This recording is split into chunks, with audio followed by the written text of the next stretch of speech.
China, UFO 呢，就是不明飞行物的意思。 Chile, Fíjese que Chile es uno de los países de América Latina que más extranjeros atrae. Ecuador, Productores de 15 provincias del Ecuador se beneficiarán con cultivo de plantas de cacao. Venezuela, Miles de jóvenes venezolanos se lanzaron a las calles hoy. Panamá. Con una iglesia vacía y protestas en las calles, trabajadores panameños conmemoran... En la tribuna del Cesar analizamos el panorama internacional. Ecuador celebró este domingo elecciones anticipadas.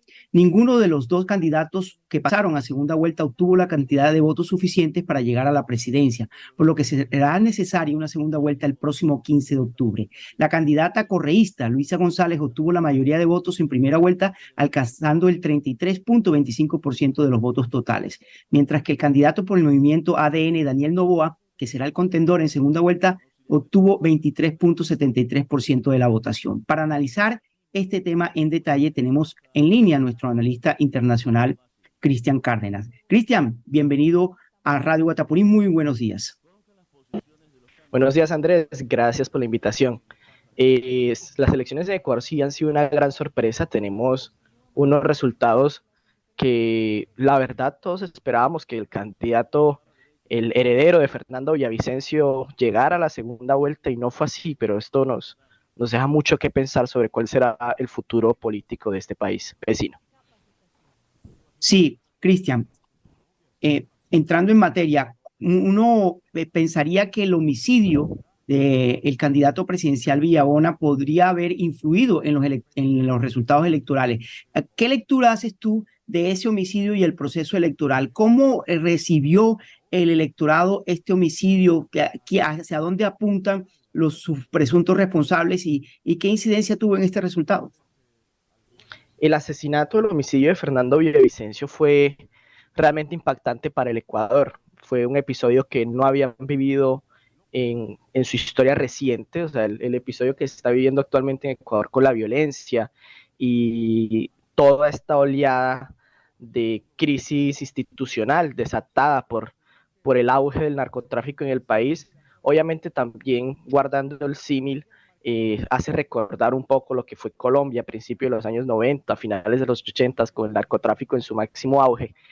Y esto, aunque muchos vaticinaban, incluyéndome, que el candidato que heredó esa candidatura, Cristian Zurita, iba a ser, y vuelvo y repito, guardando el símil, iba a ser como una especie de Gaviria después del asesinato de Galán, pues no fue así. Y es que nos habla de que, primero, el correísmo sigue muy fuerte en Ecuador con la candidata González, que se impuso como principal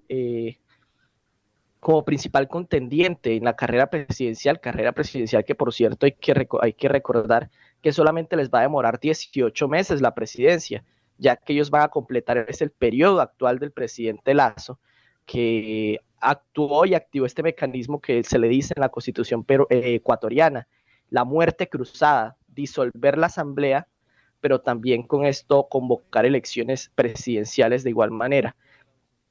Y algo que habla mucho de que realmente los ecuatorianos estaban pensando en la opción de Villavicencio, más no en la de su heredero político, que fue Zurita, es que en las elecciones de asamblea el partido de Villavicencio sí se alzó como la segunda opción política más fuerte detrás del correísmo, pero su candidato presidencial no logró triunfar. Eso es un poco también lo que habla de que a lo ecuatoriano le importaba la figura de Fernando Villavicencio, más no su partido.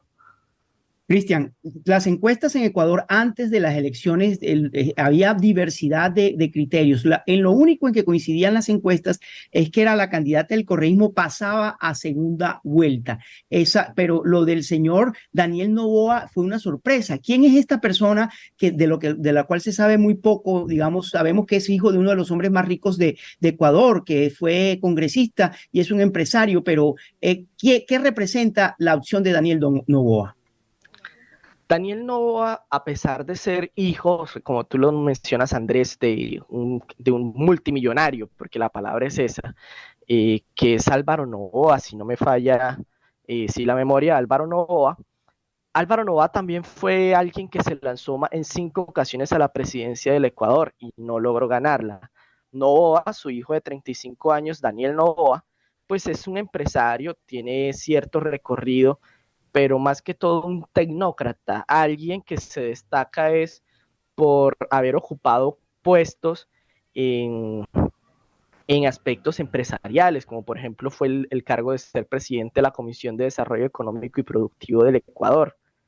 Él se mantuvo casi que como un outsider que no se quiso alinear ni con el correísmo ni con el anticorreísmo, y eso hizo quizás que los ecuatorianos lo tuvieran como una opción más sensata en las elecciones de Ecuador, y es que, como tú lo mencionas, era un nombre que ni siquiera figuraba en las encuestas como favorito. Los nombres que figuraban era precisamente el de la candidata Luisa González, la candidata del correísmo, heredera de esas presidencias de Rafael Correa, pero el nombre de Daniel Noboa no era uno de estos. Y esto habla también de un Ecuador que también estaba aburrido de esta lucha ensañada entre Correa y la oposición, y eligen esta tercera opción que se califica el mismo como de izquierda o centroizquierda para que sea el contendiente en las futuras elecciones presidenciales. Finalmente, Cristian, si bien el señor Noboa llega por ser una tercería que no se enmarcó en esta dicotomía correísmo versus anticorreísmo, sí es cierto que en la segunda vuelta la dicotomía se va a mantener, y la pregunta que le hago a usted como analista es: ¿hacia dónde cree usted que puedan dirigirse las fuerzas que no pasaron a segunda vuelta? Por lo menos el que quedó tercero, el candidato Zurita, ¿tendría más chance de llegar hacia Noboa que alinearse con, digamos, con la señora Luisa González, que es la candidata del correísmo? Pues hay que hablar directamente que el candidato asesinado, Fernando Villavicencio, pues era alguien profundamente anticorreísta, y Cristian Zurita, yo digo que también eso es también lo que le pudo haber causado esta derrota electoral, y es el haberse alineado en el anticorreísmo, y lo que le da la victoria a Daniel Noboa. Y aquí es donde entra un asunto muy particular, y es que en Ecuador los correístas son unos, pero los anticorreístas son varios. Y es así que, la verdad, todo parece vaticinar que ya se vio ayer en las primeras declaraciones de algunos de los candidatos que fueron derrotados en estas elecciones presidenciales, que, como lo es el mismo Cristian Zurita, que se van a alinear directamente con Daniel Noboa por no apoyar al correísmo. Es así que seguramente vamos a ver a todas las fuerzas políticas derrotadas, la mayoría, por no decir otra cosa, se van a alinear con Daniel Noboa, y yo creo que lo más seguro es que él alcance la presidencia del Ecuador, y Rafael Correa con su candidata Luisa González se van a acreditar otra derrota, ya que ya comenzaron algunos movimientos por parte del expresidente, como acusar ya de que existió una especie de fraude, porque muchos de los ecuatorianos, que son decenas de miles que se encuentran por fuera del país, no tuvieron la posibilidad de votar por ataques a la plataforma de voto telemático que tenían para emitir ese voto extranjero. Así que ya veremos cómo se desarrolla esta segunda vuelta presidencial, pero lo más seguro es que damos una alineación mayoritariamente hacia Daniel Noboa y no hacia Luisa González. Pero sí queda claro algo, y con esto terminamos, Cristian, es que con todas las dificultades, el mecanismo de muerte cruzada, que se estrena por primera vez en Ecuador, demostró ser una transición institucional viable. Es decir, que a pesar de las dificultades de la baja popularidad del presidente Guillermo Lasso, del homicidio incluso de un candidato presidencial, Ecuador manda un mensaje de estabilidad a la región. Es decir, que a pesar de todo eso se pudieron hacer elecciones democráticas libres sin la influencia de la violencia.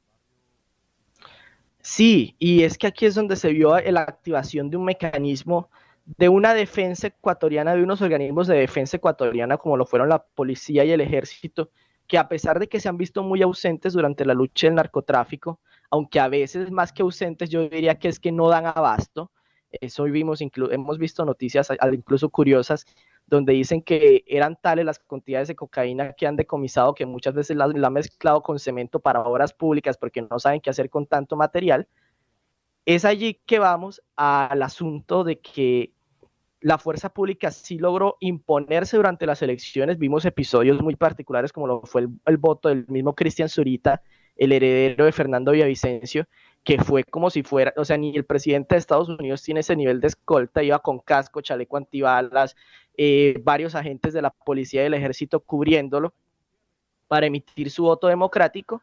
Y sí, el mecanismo que activa Guillermo Lasso es un mecanismo que primero en su momento yo lo consideré sensato, porque es una decisión que aquí es donde uno mira que Guillermo Lasso no ha sido un mal tipo, no ha sido un mal presidente, sino que se ha visto superado por muchas situaciones que lo han orillado a lo que fue casi un juicio político que lo llevó a activar esta carta de la muerte cruzada, porque también entonces veíamos una gran impopularidad, no solamente del presidente, sino de toda la asamblea.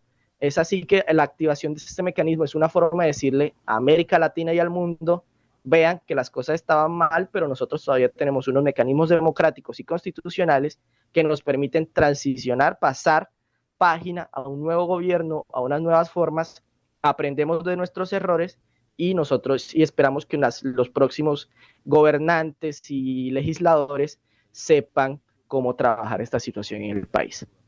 Cristian, muchísimas gracias por ayudarnos a hacer este análisis de lo que pasa en Ecuador.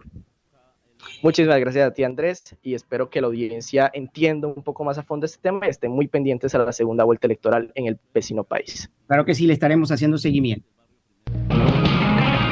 Si lo dijo Guatapurí, créalo.